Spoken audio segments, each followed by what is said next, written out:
simple, right? So your question you always ask yourself is how you've just answered the question. So a lot of you went through some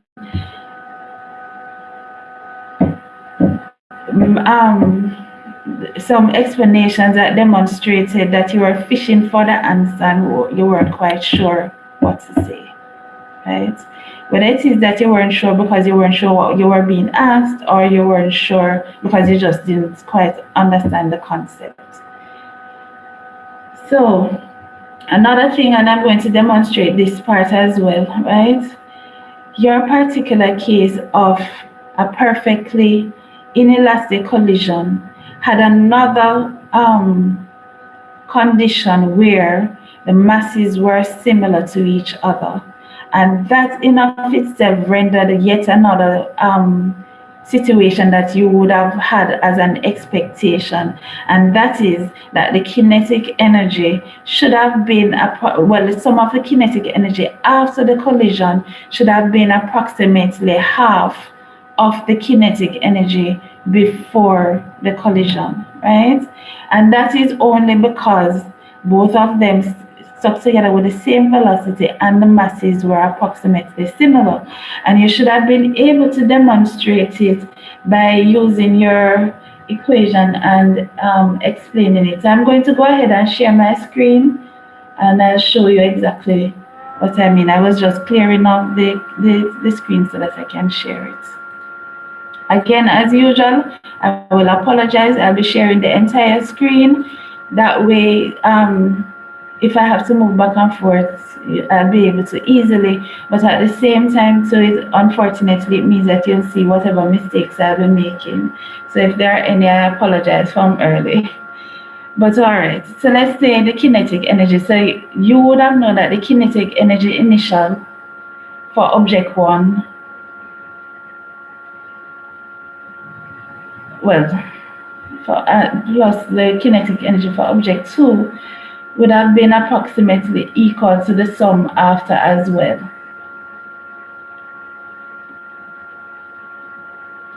You would have known that one of them was in motion, whereas the other one wasn't in motion, so it would have had a kinetic energy of, say, 0.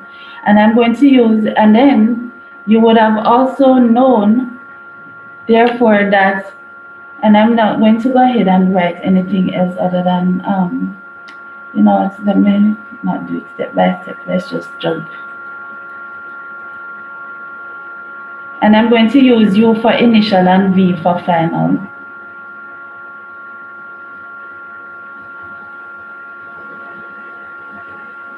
You would have known M1 is equal to M2, call it some M, and you would have also known that V1 is equal to V2 equal to some V.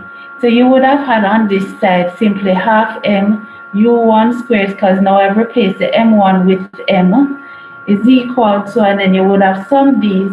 You could factor out the half. You would also factor out the M because M1 equal M2. Right? And then you would have been left with V1 plus V2, which you can replace with V plus V, right? So then you would have had on this side half M, and then this would now be 2V.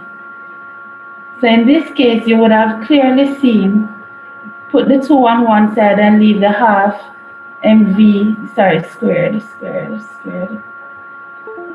squared together.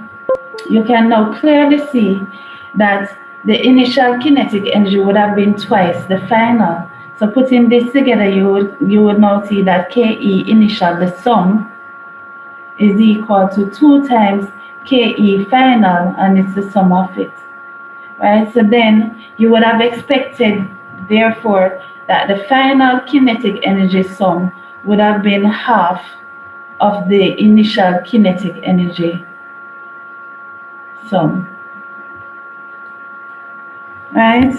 And that's what most of you would have gotten, and this is how you would have explained it. But this would have guided your expectation, and as a result, it would have guided your discussion as well. All right, so hopefully that clears that up and you'll be fine moving on and we won't have any concerns where for your understanding when it comes to your in-course test as well as your final exam, because I can almost promise you that momentum will be there, right? Any questions before we move on?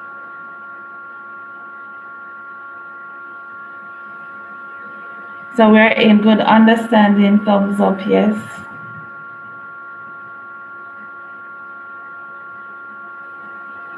Well, thank you, Miss Barnes, for responding. There we go, Mr. Hodges, thank you. All right, so let's go ahead and move on then. So, still screen sharing. Today's exercise will be about damped harmonic motion, right?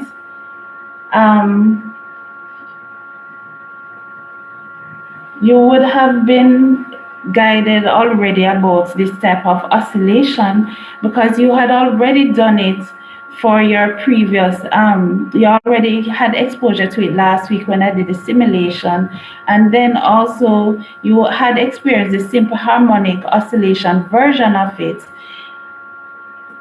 and as a result you also did it in your lecture session, so you have an understanding of it. So this is just the physical demonstration of it. Unfortunately, you won't be able to observe it, but you can still evaluate it.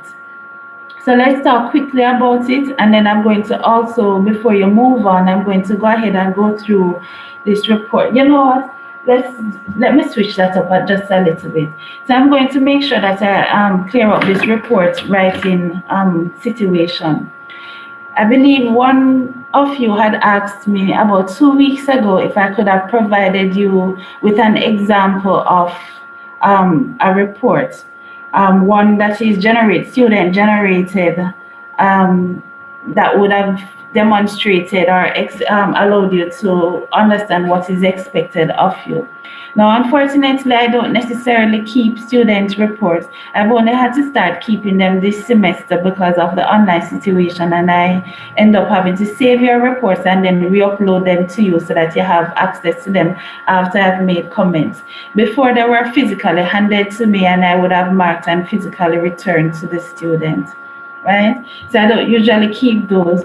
So what I decided to do instead is I pulled up my own publication, one of them, and decided to share it with you so that you could see exactly some of the things that actually go into report writing, because eventually you will reach to this stage, but in the meantime, your own will be kept simple, and I'll show you how.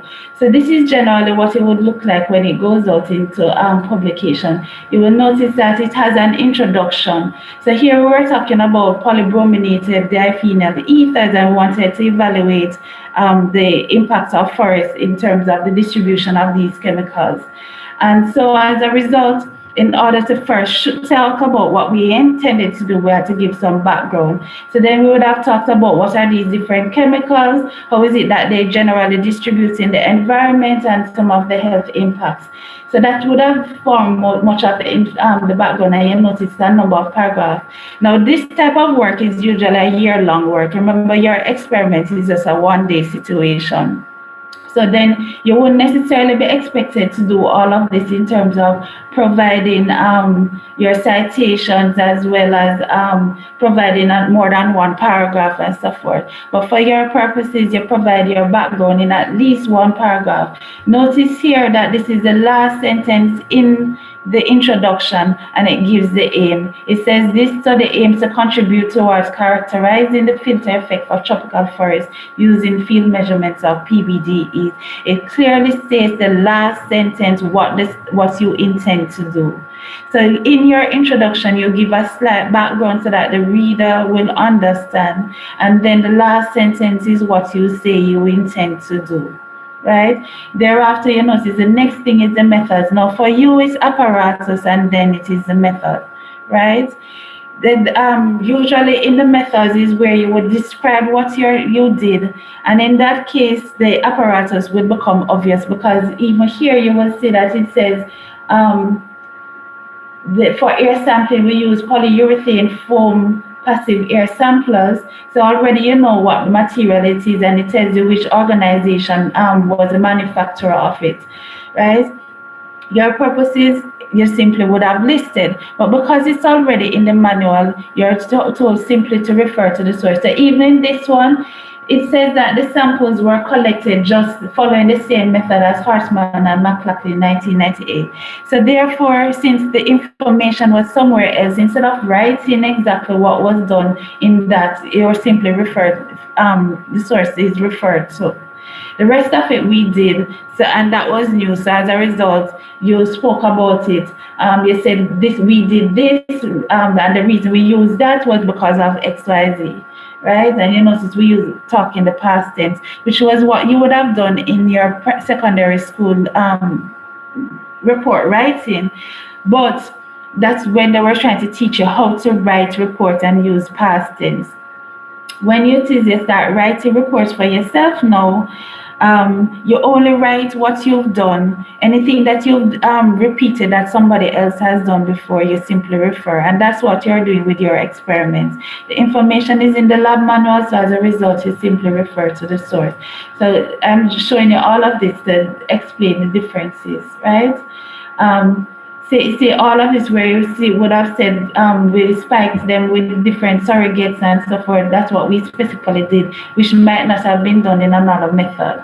However, because we're going to be keeping to a particular standard, we would have said, well, this analysis adheres to the EPA method, and we state which method it adheres to. You use your lab manual, so therefore you would have referred to the fact that you have maintained, you have done as outlined in the Engineering Physics PHS 1005 laboratory manual.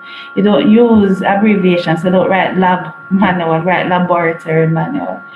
Again, with your equations, some of you have a habit of simply writing, and I'm going to pull up this screen. You're going to be calculating your gradient, and you simply write y2 minus y1 over x2 minus x1 is equal to, and then you're putting the information, and you forget to put your unit. In the first place, unless you tell me what this is, I don't know. So then define it first. So you would have written gradient, comma m is equal to, and then you continue. So always state, you must have your equation. On one side you have terms, and the next side you have also terms. But you must indicate what it is that you're going to be calculating.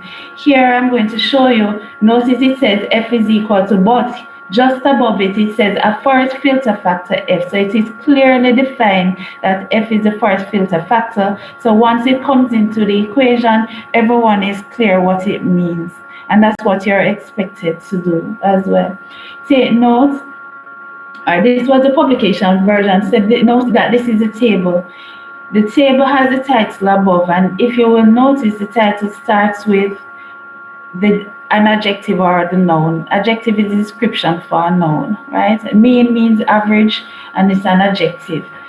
So therefore, it's either the adjective or the noun, but it's not the verb nor the adverb. So it doesn't start with showing, it doesn't start with shows. If you write table 1 shows, you are no longer titling it, but you are now describing it. And as a result, it means nothing. You must give it a title. Just like you have a name, you provide a title. Notice that even below the tables, the information, whatever it is that needs to be explained is placed below it, right? And also take note of the fact that even with figures, the title for the figure goes below the figure. If it is electronic, this is a graph, yes, but it was electronically generated, and as a result, it becomes a figure, and the title for figures go below. If you had manually generated this graph on graph paper, the title would have gone above, and you would have said graph 1 and put your colon or your full stop, and then you would have gone ahead and given the title, right? And after, so this was under results and discussion. So notice under results and discussion, everything is placed. You are separating your results. It's easy to put them together once you've separated them. Why? With your results, you would have put your tables. Below each table, you put the associated calculations. You do not have a section called calculations. It's a part of your results. It's what gives you the final thing in your results right? Or it's what you do on your results so that you can, or on your data so that you can evaluate or discuss.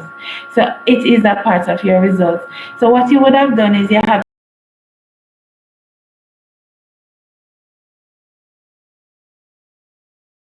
your tables, you have your graphs, your figures, you provide them, provide the calculations associated with them below, and then you provide the next table and set of graphs and so forth, and then you provide those calculations below. Then when you have your discussion section, you would have had a paragraph for each set of results that you can now go ahead and discuss based on your expectation. As seen in table 1, this was a trend we expected, and that's the one we got. Here you notice it says table 1 provides that, and as seen in this is what we got out of it, and then we've demonstrated why it is reasonable, because we said in previous studies this was what was found and our own fell in that range. So we explain and substantiate it. And that's what you're expected to do. You explain it and you substantiate it because you have your equations that you're guided by, and you have your theories and your laws, right? So then when you have your discussion, you would have had your paragraphs where you would have been explaining your different expectations, and they would have been associated with the different tables and different figures that you have, right? And you simply refer to them. So then if there comes a time that you have to submit to a journal that requires them to be put together, it's just as easy. You just take each paragraph and put it with the right table or the right figure, right? So for your purposes, you would have results first and then the discussion. And the final thing, if you will notice, is the conclusion. Now, this paper would have had a number of aims, or the number of objectives under the one aim. So as a result, it has different conclusions. Here it says the study found higher this, and they were also found XYZ. So they had different conclusions that needed to come out. You are doing one simple little experiment and it has one aim, so you have one conclusion and you simply state it. You don't state that this is what it is. If you were trying to determine the acceleration due to gravity, you can't state that the acceleration due to gravity is the value you have, because that's not necessarily so. If you got 10.1 meters per second squared, the true value is 9.807 meters per second squared. So instead, what you write is the acceleration due to gravity found in this experiment was, or we found that the acceleration due to gravity was, right? So you simply state what you got and state it as you having gotten it, not necessarily as it being so, right? And if it is that instead your aim was to determine if the particular exercise could allow you to determine the acceleration due to gravity, then your conclusion wouldn't be what the value is. The conclusion would therefore be, yes, this experiment is suitable enough to determine the acceleration due to gravity, or you would say, no, the experiment, if you found that it wasn't, you would say, no, the experiment was not suitable, right? So notice supplementary data would have gone after everything else. So that's why I say to you, your preliminary information as well as your extension, those are all supplementary. They can either go before or they go, well, preliminaries is allowed to go before or after, right? But usually extensions definitely go after, because what happens, these are things persons can refer to after they've gone through and looked at it. So I'm showing you here, this was the submission itself, right? So to the journal. You notice the submission requires a cover page, right? So what I showed you before was a published article. This is the submission that went into it.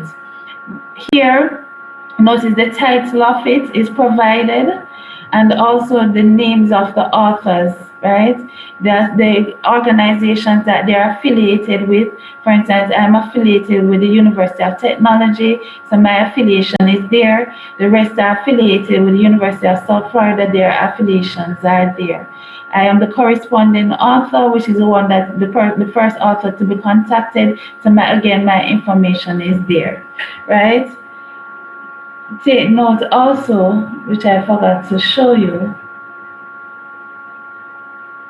Entitling the table, take note that it is the first letter of the first word that is capitalized. Some of you give me the title fully capitalized. Some of you give me capitalized and in bold as well. Do not bold it. Do not capitalize the entire title. Simply capitalize the first letter of the first word. It's the same thing even with the figures. It's the first letter of the first word that is capitalized, right? So that is that for the report. Hopefully you have some better understanding of what the expectations of the report would be, right? Any questions before I move on to today's exercise?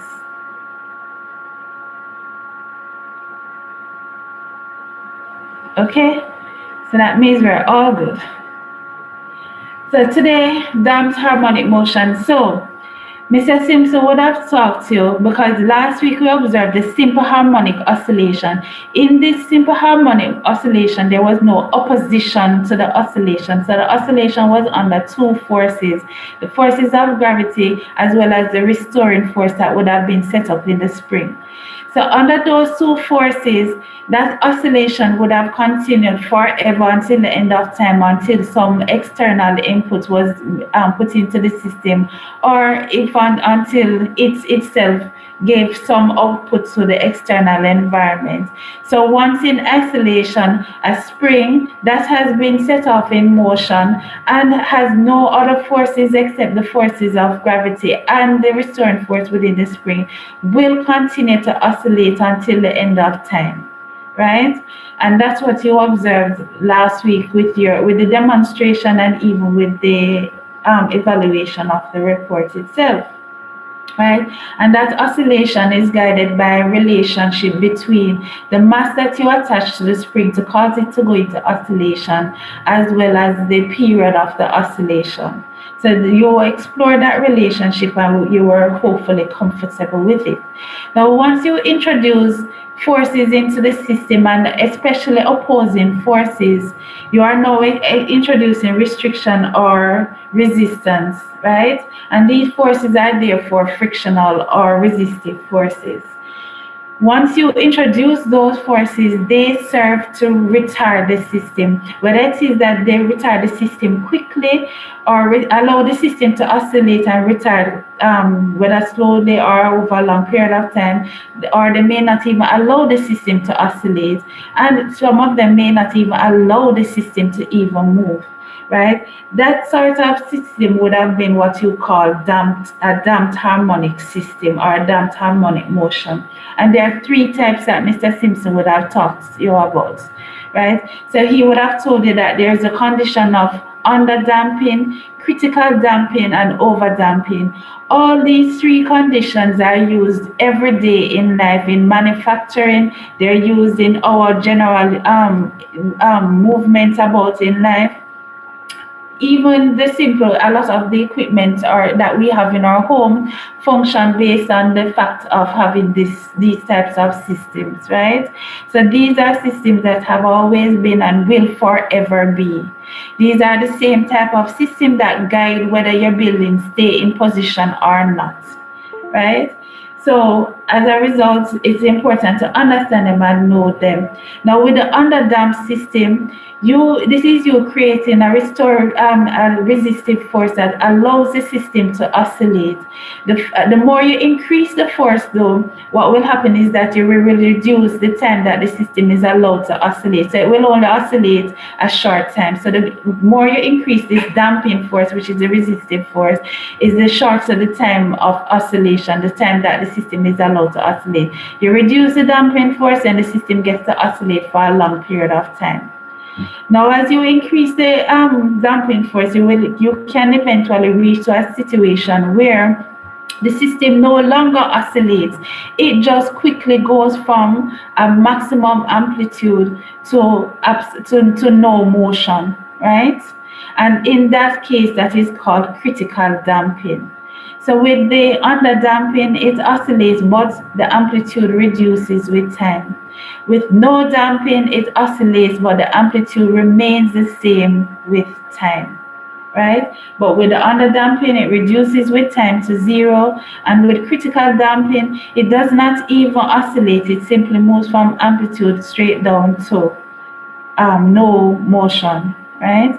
With overdamping, it takes forever, a longer time to reach to no motion, right? So it doesn't oscillate, but it takes some time. So the more you add the damping is the longer it will take before it will move from the position that you had put it in to the equilibrium position.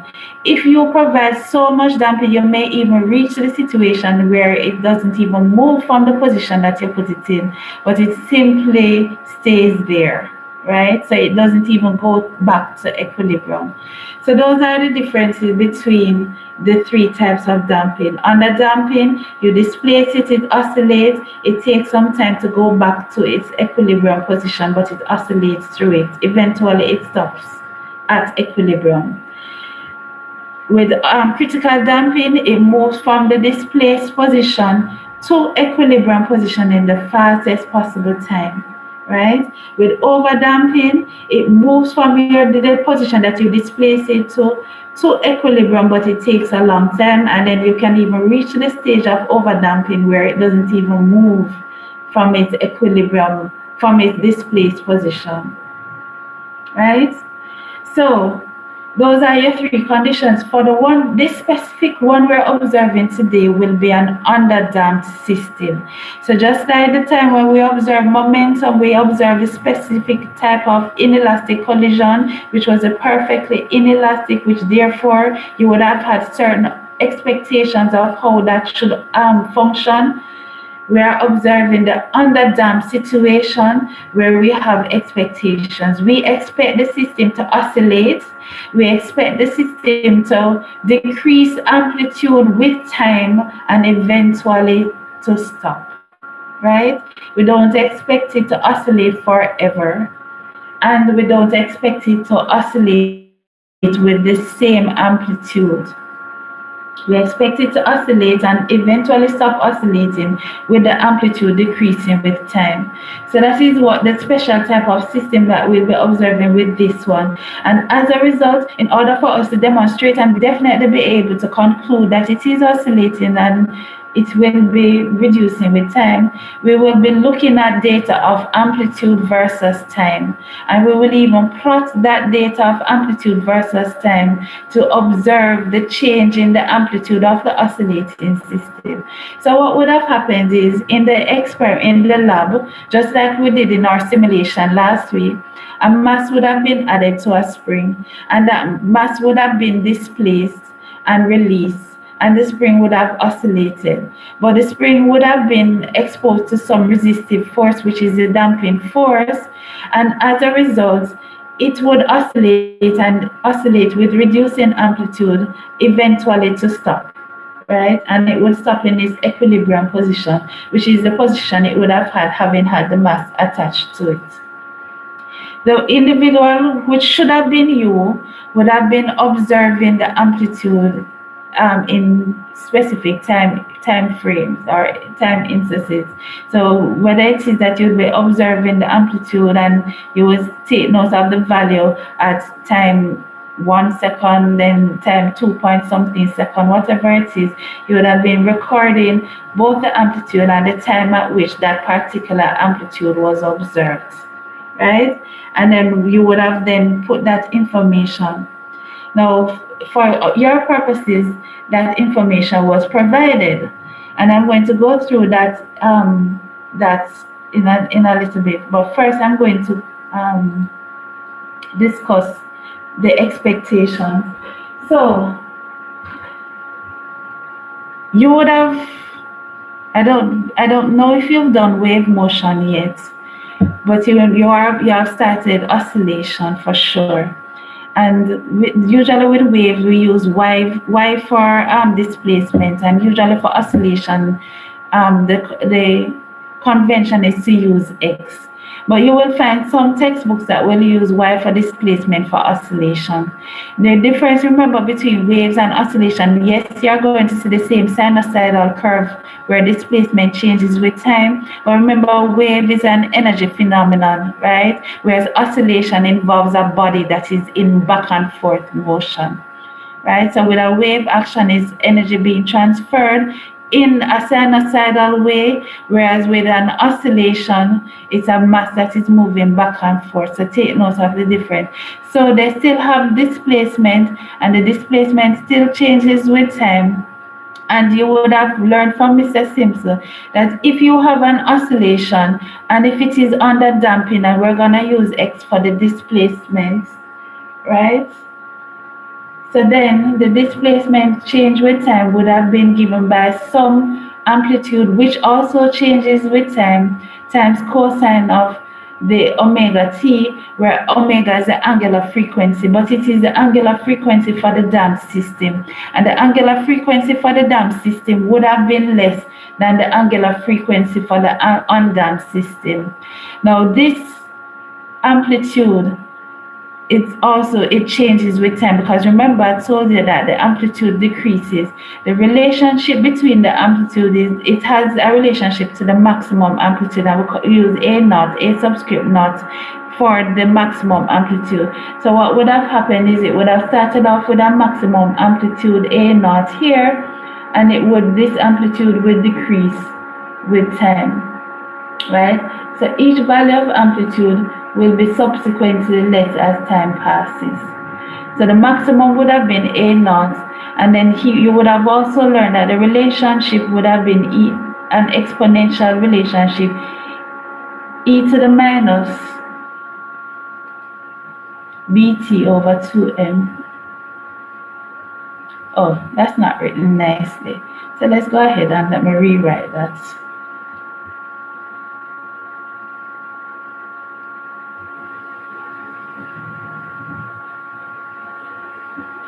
So it's an exponential relationship that you would have been observing. Note that this simply means, because you have the minus sign, this means that the amplitude at any given time would have been A naught over E to the BT over 2M. That means that as time increases, this term increases, which means that the E term also increases.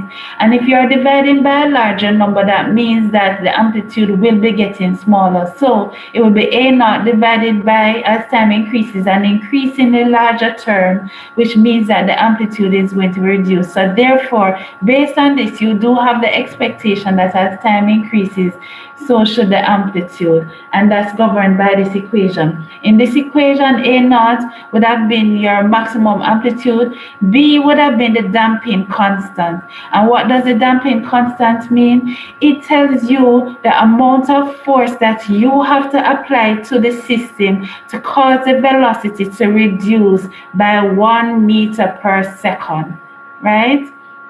Remember, Mr. Simpson would have taught you that the damping force is going to be minus BV, which therefore means that B is equal to minus F over the velocity. So this, remember, that's negative because it's an opposition. The force will have a different direction from the velocity. So this means then that the damping constant is telling you how much force you need to apply to get the velocity reduced by 1 meter per second. Right? So in this equation, B is the damping constant, T is time, and M is the mass of the body that you have attached to the spring to cause the oscillation. Right? So if you should draw this relationship, you should have an exponential. All right. So what does this mean for you? It means then that as long as you have can be able to draw some amplitude value versus time, you will be able to work out the damping constant. And how is that so? In the first place, remember I said to you A prime is equal to A naught e to the minus bt over 2m. right? If you should draw this amplitude versus time, clearly you're going to just get an exponential relationship, which is nice because then you will be able to take note of the fact that the amplitude reduces with time, as in this situation, and then you would be able to know that it quickly reduces initial in the first instance, and then it will slowly reduce as time goes on. So exponential graphs do tell you information, but it doesn't allow you to do any calculations. The one that allows you to do calculations, though, would be your linear graph. So then you would always want to do your transformation on your equation so that you can be able to do your linear graph, so you can be able to do your calculations. So clearly for this situation, you know that you would decide to transform it. And I'm sure you're thinking your transformation would be which one, the natural log or your base 10 log? Natural, I So would we say. will lin transform. Thank you for that, Mr. Hodges. So we will go ahead and lin transform. So you will lin transform both sides. So then you would get lin of the amplitude would be equal to lin A naught, and then clearly this would become minus BT over 2M. And let me go ahead and erase this graph that is here. Right? And then if you should even write this even so that you can factor out the t, you notice you would have ln a prime is equal to ln a naught minus, or you could put plus minus b over 2m t. And you will quickly realize that this is similar to your y is equal to c plus mx, where then your y value would therefore be ln of the amplitude. Clearly your intercept would be ln a naught, so therefore if you wanted to work out what the maximum amplitude would have been, you would just simply ln inverse your y-intercept. And again, clearly if you were drawing ln A versus time, time would be on your x-axis because of course it's your independent variable anyway. And take note that your gradient would become minus b over 2, and this m is not the gradient m, is the mass m, right? So in this case, you know, clearly you would have expect a negative gradient, so you have that expectation.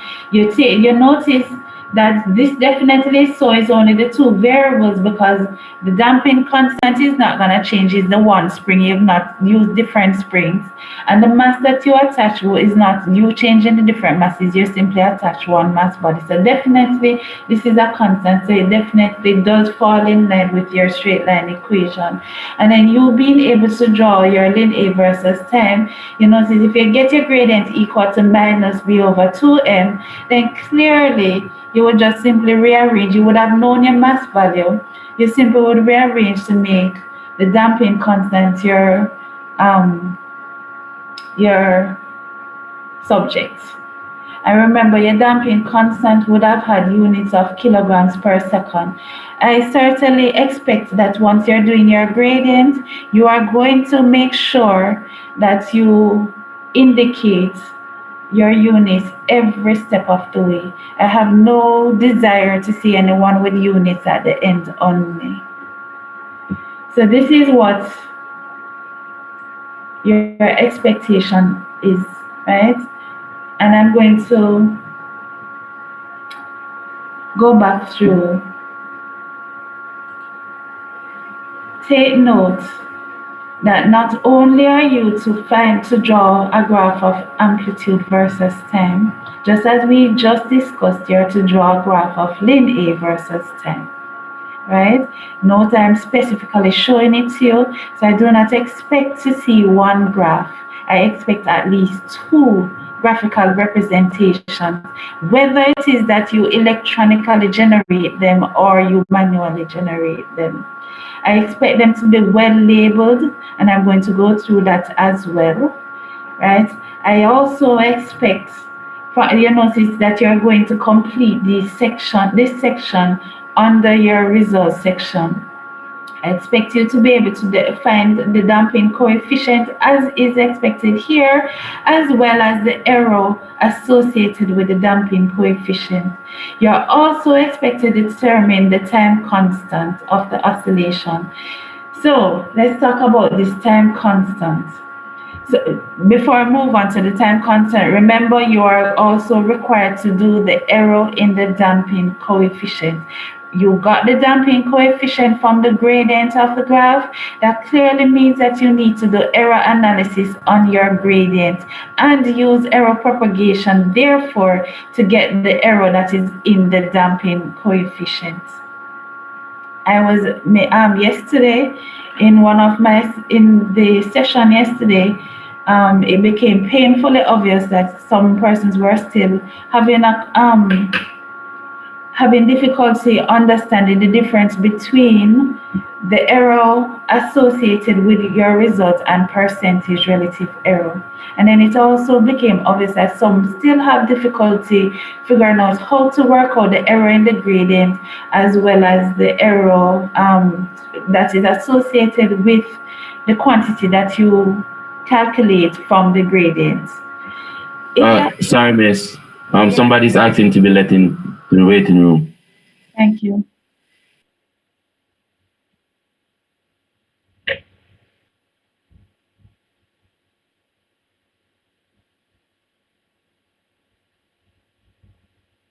If that is the same situation for you guys, please let me know. If you're having, if you still don't quite understand. Yes, miss. No, I understand the difference between the percentage and just calculating the error.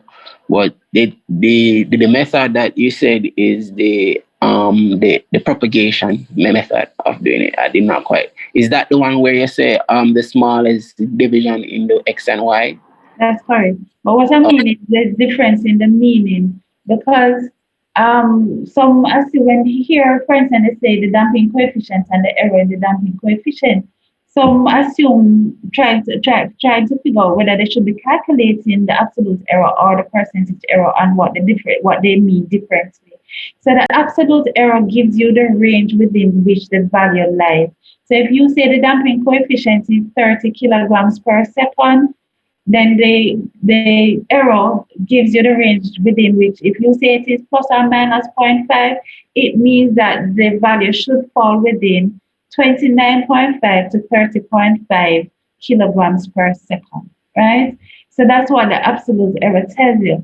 However, the percentage relative error tells you how close or how accurate or how far off you are from a true value. So it tells you how well your experiment performed. So if your experiment was to work out the damping coefficient and you got 30 kilograms per second, but the true value was 40 kilograms per second, your percentage relative error will tell you that you're more than 10% off from the true value. Your absolute error of the plus or minus 0.5 tells you the range within which the value you calculate fell, right? So you got this value and the value really is within 20.95 to 30.5. It's still nowhere near the true value, but it gives you the range within which your experiment drops the value, right? Whereas the percentage relative error allows you to compare what you did and what you got to what you should have gotten, right? So that is the distinction. So percentage relative error is when you want to do comparison, whereas the absolute error, or even the fractional error, or even the percent fractional error, or even the percent error tells you the range. Okay, so this also is asking you to work out the time constant. Now, kindly confirm for me which one of the time constants you were taught.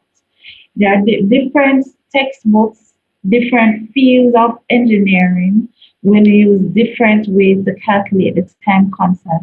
Time constant is a concept of time. You use it, and it's something that is in every aspect of life. If you have a chemical in the environment that's going to cause some negative impact, we talk about the residence time of the chemical, which is the same thing, the time constant. Is the time taken for the chemical to reduce to 37% of the initial value. So for the time constant, for a dam system is the time that the amplitude takes to reduce to 37% of the maximum value, right? If it is that you're even talking about radioactivity, or even you want to say you're doing chemotherapy and you need to know what's the persistence of the radioactive nuclide in the system, they are going to talk about that is the time taken for the radioactive nuclide to reduce, or the group of radioactive nuclides that they put in, the number of them to reduce to 37% of the initial value. So time constant is an important concept that is used in every aspect of life, really. So for our purposes, it's applied also to the damping. And you need to confirm which one of them that Mr. How did he tell you to calculate your time constant? Waiting patiently. And that's because I know that you would have always and wisely walked with your notes to come to our lab session, because you always know you need it. And so it's right in front of you, waiting for you to. Yes, Mr. Hodges. I think it's 2 pi the square root of is it? Oh no. You're now talking about is angular frequency you're trying to tell me about? Sounds like. Okay. So Mr. Hodges, remember right in front of you is the note that I was just telling you is right in front of you, right? Because you walked with your notes. And so just kind of look at the screen. The time constant is 2m over b. Thank you. Thank you for that, Mr. Humphrey. So that will be 2m over b. So you notice it's the inverse of this term. Now, some textbooks will have m over b. My engineering physics textbook for sciences has that the time constant is m over b. So, depending on which course you're doing, you may find that you will either get 2m over b or m over b. Take note of it and use it appropriately. So if, for instance, in Mr. Simpson's course, right, which you will find probably in the recommended or the required textbook, you will find the time constant to be the same, 2m over b, right? It still has the same units of time, which is seconds, right? That's why it's a time constant. That's why it's called the time taken for. Now, please note that this belongs to an exponential term. So therefore, anything within an exponential term is going to be rendered unitless. So notice that time has units of second, mass has units of kilogram. So this is seconds over kilogram, seconds per kilogram. That means that in order for this to be rendered unitless, B must have inverse units of these two. So that's why B has units of kilograms per second. When you're drawing your graph, please don't give me ln A with units of meters. Ln is a unitless concept, just like E. So therefore, it will have no units. Okay, so let me go through this error propagation issue. So you will be drawing a graph. You will now be drawing ln A. Now on this, you're not going to write ln of amplitude, please. You're going to write ln A, you don't write ln of a word. Instead, you're going to find somewhere and write that A is the amplitude.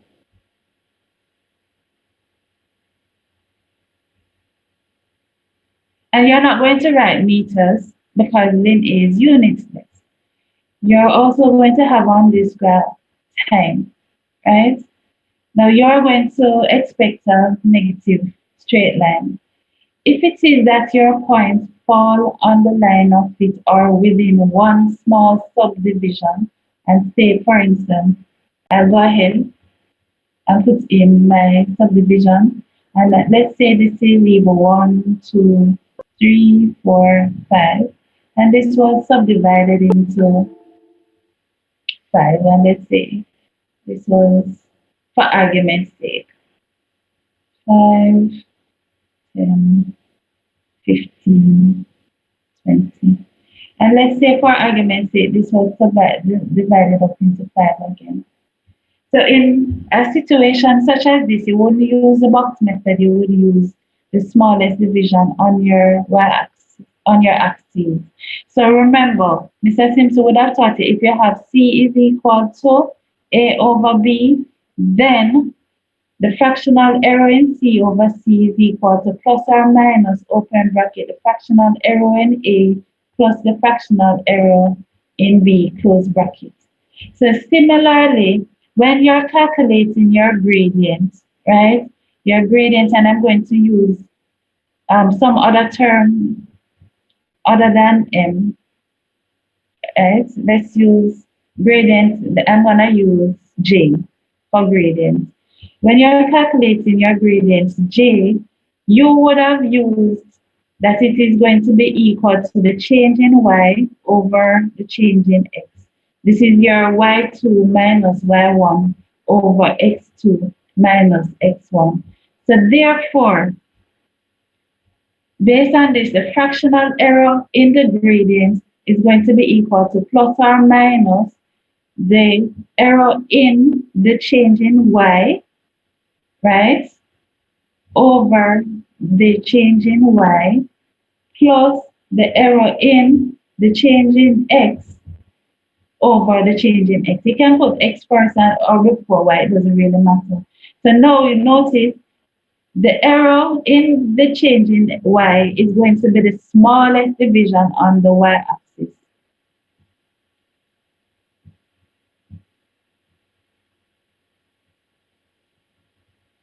The error in the change in X is the smallest division on the X axis.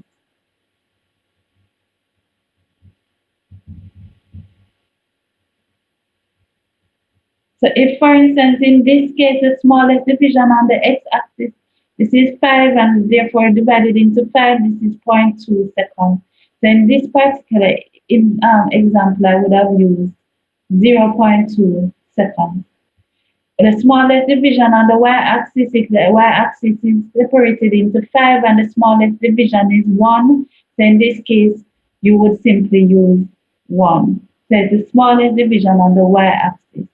Now, please note I have not used any units for the smallest division on the y-axis, and that's because my y-axis is unitless. The change in y that you would use would be your y2 minus y1 that you calculated to get your gradient. So that's what you would use for your change in y. And for your change in x, let's undo that. It didn't even capture the x one. So for your change in x here, it would be the x2 minus x1 that you would put down here. Right?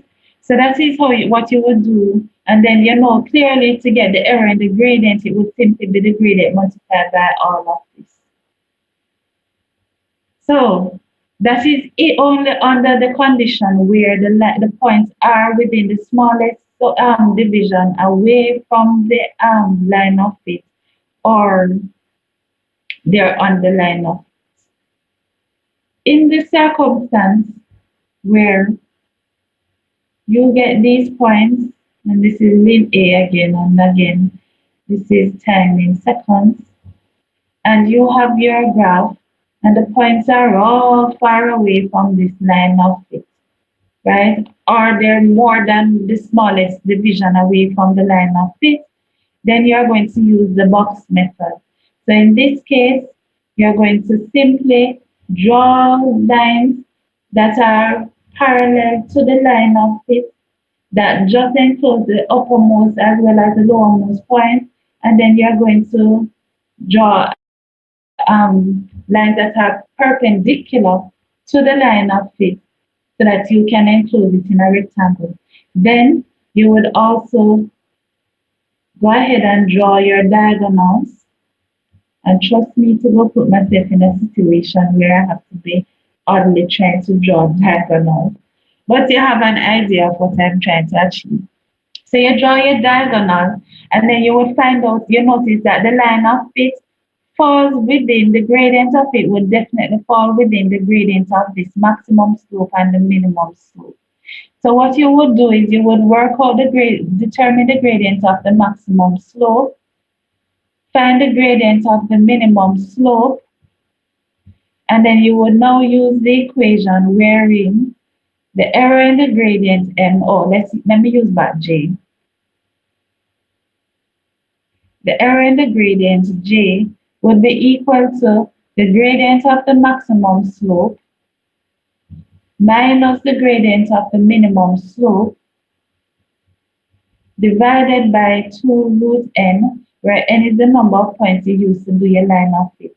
So even if you had by chance, in this case, 2, 4, 6, 7 points, right? If it is that you only use 6 of them to generate the line of fit, then n is going to be 6. Please remember to make sure that you have even distribution about your line of fit. So clearly this is not a good line of fit, because even in the first place, the rectangle looks off. Secondly, I have 4 points on the underside and only 2 on the upper side. So I would have had to do some more navigation. As a matter of fact, a little bit of rotation would have given me a good line of fit. So this is what you would use.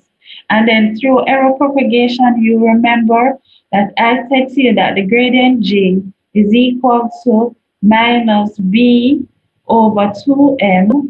And so then you would now know that clearly the fractional error in J is going to be equal to plus or minus the fractional error in, plus or minus, open bracket, the fractional error in B plus the fractional error in M, close bracket.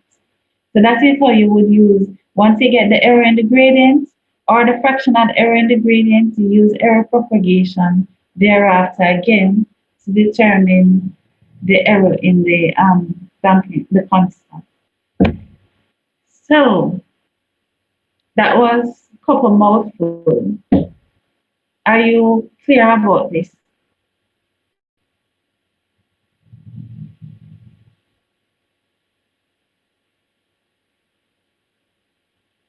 So that is the information you use. This. Excuse me, miss. Yes, Mr. Thomas. You're saying that on the linear graph, the LNA would not have any units. Right. Why? How would the graph? How would the gradient be equal to kilograms point seconds? The gradient equal to kilograms per second. I didn't say the gradient was kilograms per second, Emma. So let me show you. So your gradient will be equal to ln, so it will be change in y over the change in x. So move this across now. Take note then that this is unitless, so your gradient comes out with units of per second, right?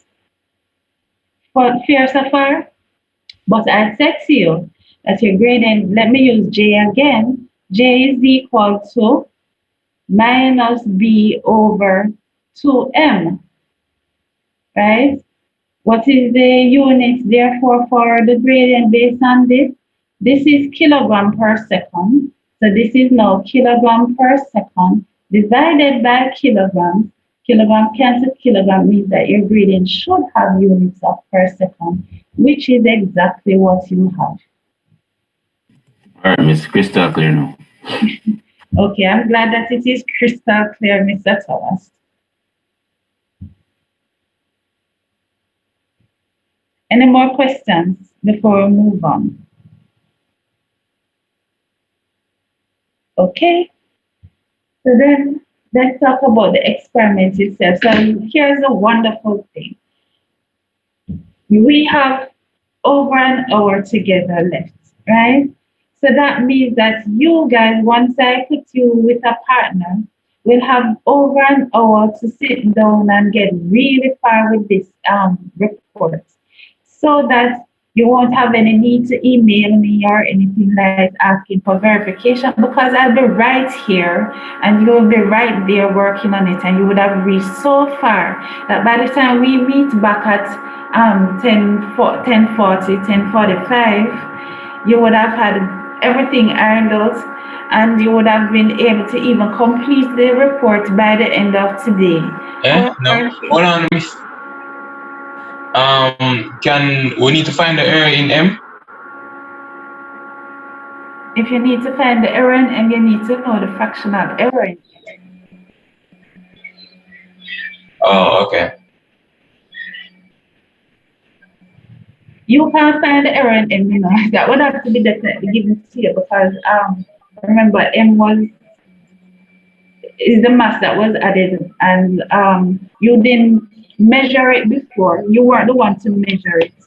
So it would Right. have to be given to you. Alright? Sorry, Yeah. there's a lash on that. So if it's behaving crazily, there's a lash that's dropping off my lashes. Okay.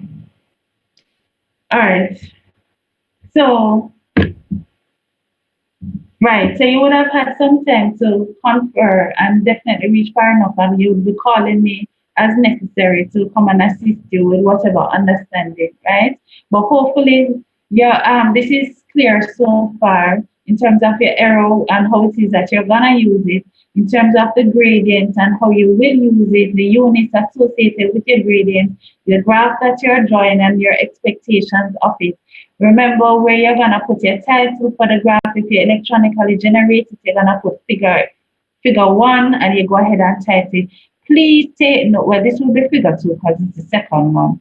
Please take note you're not going to write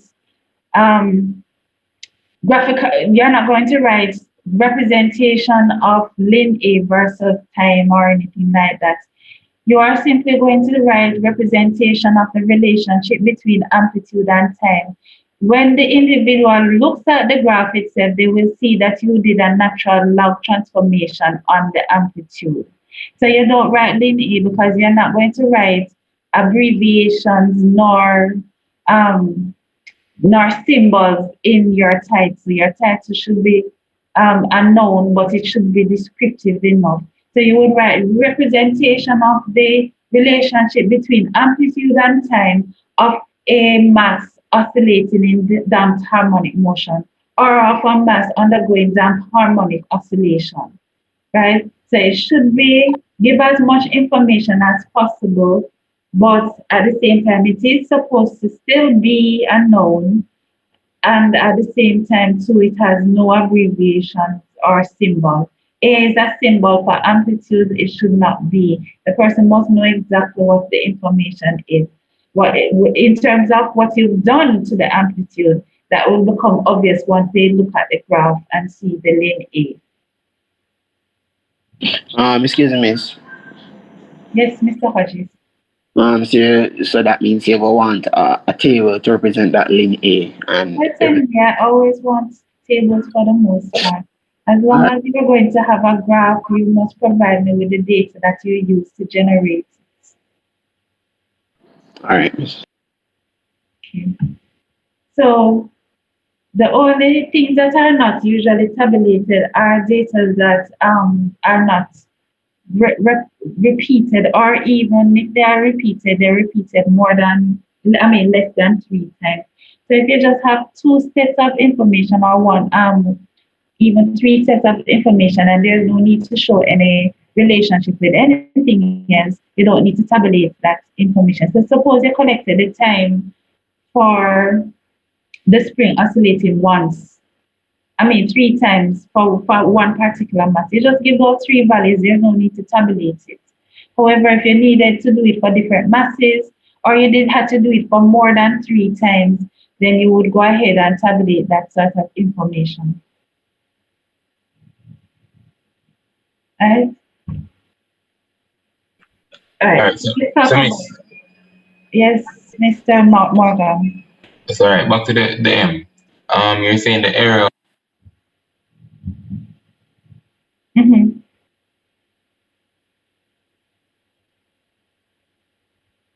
Or you didn't finish the question?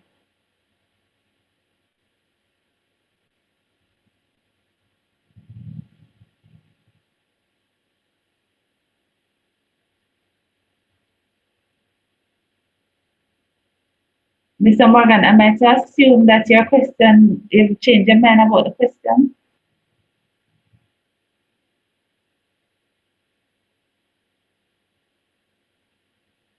All right, I guess you'll ask. Oh, let me check if there is a message. All right. So that. Let me share back with you. We're going to talk about it. So here is the result that you would have.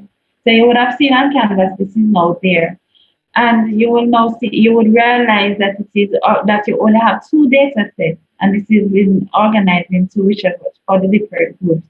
So groups 1, 3, 5, 7, 9, and 11. Which today it doesn't look like I have on group 11. Those groups will do the analysis on this data. Notice that the amplitude is in centimeters. You can easily convert this to meters by simply writing times 10 to the minus 2 meters, or you go ahead and, well, it is always best to use your standard notation. So it would be nice if you could go ahead and do so, but even in the event that you don't, take note that this is in centimeters. You will need your values in meters. Also, say you are given the time and the time is in seconds. So only groups 1, 3, 5, 7, 9, and 11 will analyze this data set, and I will be the one to see you after the group. And as usual, you will lower the number that is associated with the group, right? And I will also put you with the number associated with the group number that I also give you, right? In this case, you will take note that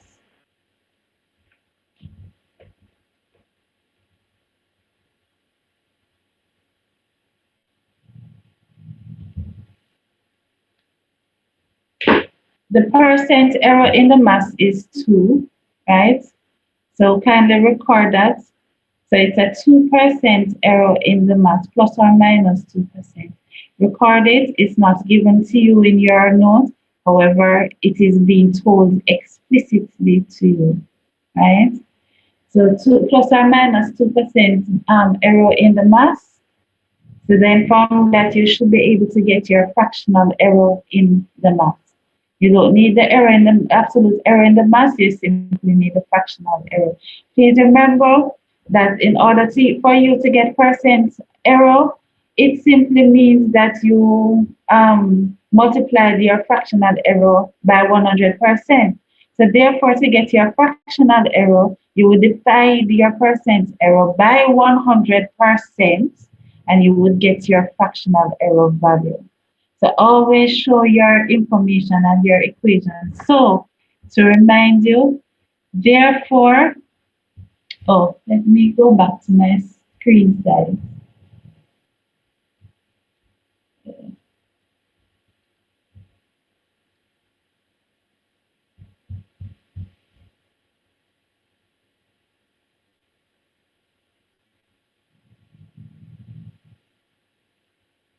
All right, so therefore, fractional error is going to be equal to percent error divided by 100%. Put your unit. So if, for instance, the percentage error, and then I'm going to just use an example, is 5%. Put your units, percent is a unit, divided by 100%, then clearly this fractional error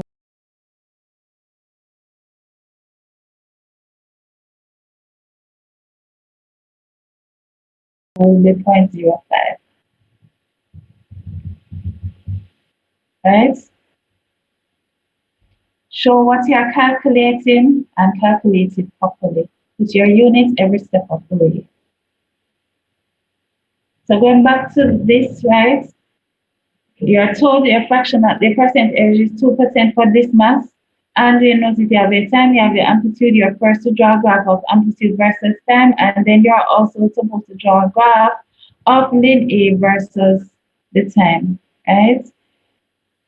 I'm going to now go ahead and make sure that I have the names of everyone here, and then I'll go ahead and assign you to your groups and your room. Any questions before I move on in the meantime? No, I think not. All right, so let's check. If you don't hear your name, remember to let me know. So, Mr. Humphrey, yes, I see you. Miss Salmon, I see you as well. Miss Morgan Barnes, I see you. Let's see if I find Mr. Wisdom. Nope, I don't find Mr. Wisdom at all. So that means he's not here with us. Yes, I'm right here. Where? Oh, there we go. Thank you for that, Mr. Wisdom. Mr. Alwar Horn. Let's see. Yes, I see you, Mr. Horn. Mr. Leron Miller. Well, I see your shirt, Mr. Miller. I can't say that I see you. Oh, there we go. I see you now. All right, Mr. Adili Sterling, I see you. Mr. Kieran Hodges, we spoke to, and I still see you. Mr. Yasan Chin, I see you as well. Mr. Javar Sitong, I see you. Miss Deidre Meek, I see you as well. Mr. Kirin Thomas, I had let him in, but I don't see him again. Mr. Thomas, are you still here? Yes, I see you now. Mr. Shamar Morgan, we spoke, and I see your ceiling and the wall behind you, but I don't see you.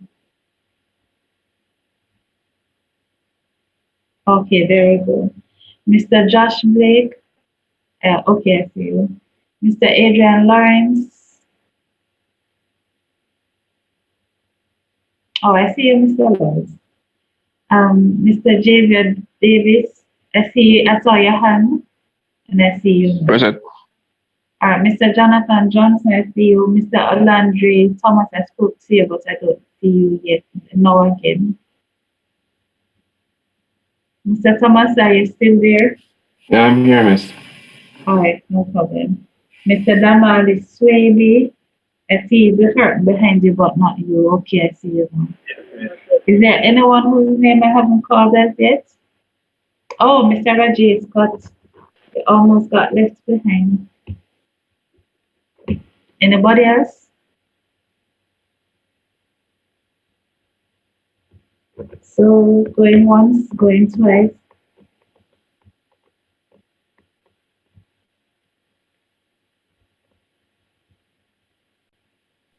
Miss, someone wants to come into the class, miss. Pardon me? I didn't hear just now. Someone is asking you to let them in, miss. Okay, thank you. All right.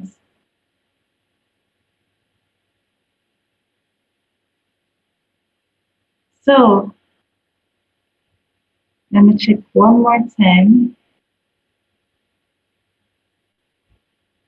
All right. So let me go ahead and tell you your group number and your group participants. I was waiting for this individual to come in because I don't know who it is.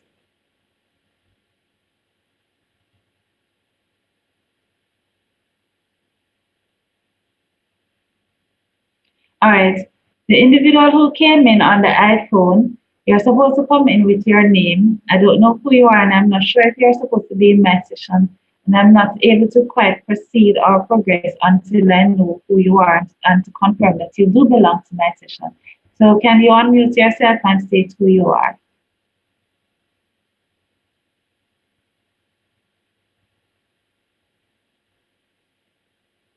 Okay, so I've never seen you before, so I Okay, don't. Mhm. Go ahead. sir, good morning. I'm Irvin Balfour. I'm an engineering physics class. Pardon me? I was registered for your course. Mervin Balfour. Marvin Balfour. Today is your first time here, right? Yes, it's my first time. Okay, so that's a recent change, right? But Mr. Balford, you are an hour and a half late. I was here from earlier. I'm having a poor connection, poor Okay, internet connection, so I'm in and out. okay. I had seen you before and I had let you in before and I had ignored you for quite a while so because I didn't know who you were. And I wasn't willing at the time to stop what I was saying to try to figure out who it was. So, Mr. Balford, welcome to our session. I think you should really confirm, though, that you're supposed to be in my session. Barrett is the last name. You're sure that you saw my name associated with your registration, with your enrollment for for the lab session. I'm registered for Mr. Lad Calders or something Oh, so class, but I'm trying. you're in the wrong session then, Mr. Balford. Mr. Calder's session, I can't even tell you. Does anyone know how he can access Mr. Calder's session?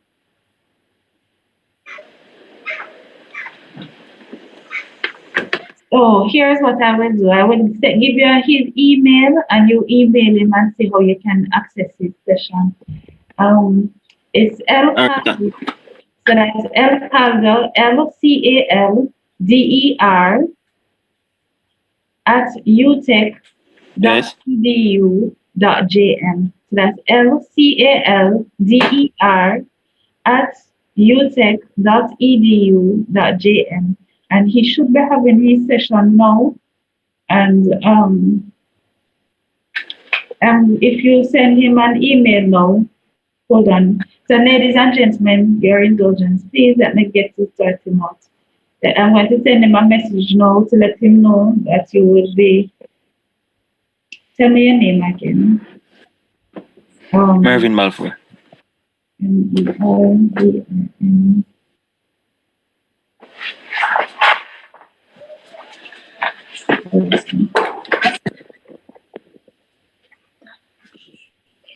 So I'm writing that you're sending them an email now to access his BNG lab session.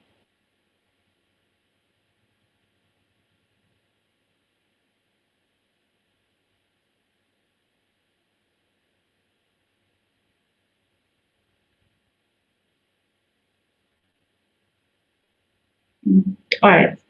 So, Mr. Balfour, okay.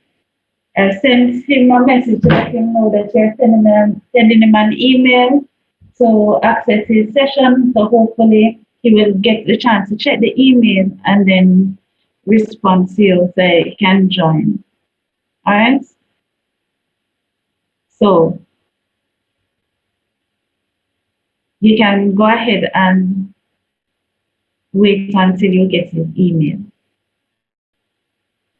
I would have, if you had come earlier, I would have allowed you to stay or invited you to stay, but I'm about to send everyone into their different breakout rooms so that he responded. So I guess he's saying he got it. It's a voice message. And listen to it. He responded that he'll check it probably. So I haven't. Okay. All right. Thanks. Going to be sending everybody to the room, so it would make sense for you to stay. All right. No problem. Thanks. All right, no problem. Take care. All right, sorry about that, ladies and gentlemen. So let's get you going. So group one, that would be Mr. Dominic Humphrey with Miss Tiffany Salmon. Group two will be Miss Morgan Barnes with Mr. Joel Wisdom. Group three will be Mr. Alwa Horn with Mr. Leroy Miller. Group four will be Mr. Adili Sterling with Mr. Kieran Hodges. Group 5 will be Mr. Yasan Chin with Mr. Jabbar Tom. Group 6 will be Miss Deidre Meek with Mr. Kieran Thomas. Group 7 will be Mr. Shamar Morgan with Mr. Josh Blake. Group 8 will be Mr. Adrian Lawrence with Mr. Javier Davis. Group 9 will be Mr. Jonathan Johnson with Mr. Alandre Thomas. And Group 10 will be Mr. Damali Swaby with Mr. Rajesh Scott. So repeating, 1 will be Humphrey with Miss Salmon. 2 will be Miss Barnes with Mr. Wisdom. 3 will be Mr. Horn with Mr. Miller. 4 will be Mr. Sterling with Mr. Hodges. 5 will be Mr. Chin with Mr. Tong. 6 will be Miss Meek with Mr. C. Thomas. 7 will be Mr. Morgan with Mr. Blake, sorry. 8 will be Mr. Lawrence with Mr. Davis. 9 will be Mr. Johnson and Mr. O. Thomas. And 10 will be Mr. Swaby with Mr. Scott. So here is the thing, ladies and gentlemen, anyone who does not contribute to the report generating, to the evaluation, as well as to the report generating, his or her partner is quite free to not have your name put, or quite free to not put the name on the report. I have absolutely no problem the individual not recording your name. I have no problem awarding a grade of 0 for your non-contribution. Usually you would have gotten a part of your grade from being in the lab and physically doing the experiment and the rest from the report writing. However, you are not physically doing the experiment, you're doing the evaluation and generating the report. Therefore, your full input is required into the report generating for you to get the full grade. In the event that your partner feels that you have not contributed, he or she is quite able to not put your name on the report or to indicate as much. You will then have to justify or prove why or substantiate why it is that I should give you a grade other than the 0 that is initially awarded. If you are able to demonstrate that you did make input and that your input was reasonable, then certainly the grade can be awarded, but you should be able to demonstrate it. So make sure that you have the full input. I do not want any excuses that you didn't see the final products and therefore you didn't agree with everything on the report and anything such as that. You should make sure that before there is any final submission, both parties are in agreement. In order for any publication to be accepted, in the letter asking the editor to accept or consider the article for publication, it has to indicate specifically that all authors were in agreement with the article, and there is even a contribution report that has to be generated that shows the contribution of the different members. There's also an author statement which also indicates that yes, all authors were in agreement with the report, right, and it's legally binding. So please take note that once it is that there is a submission, you should make sure that you read the final version and that you agreed with it.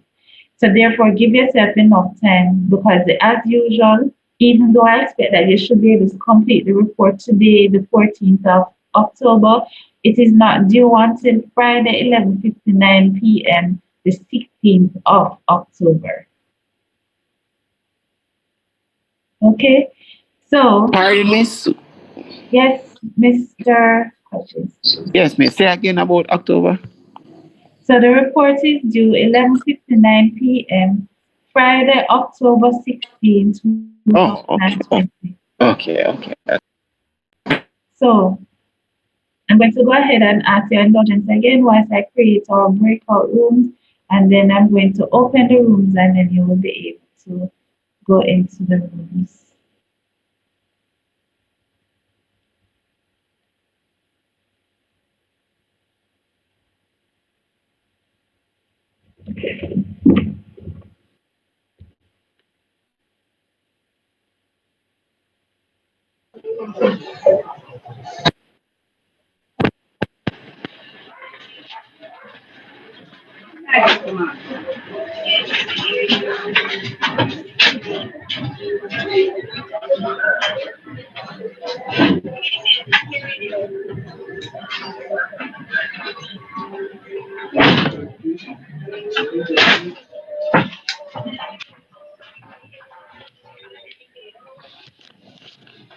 We're putting your two devices into a room. So,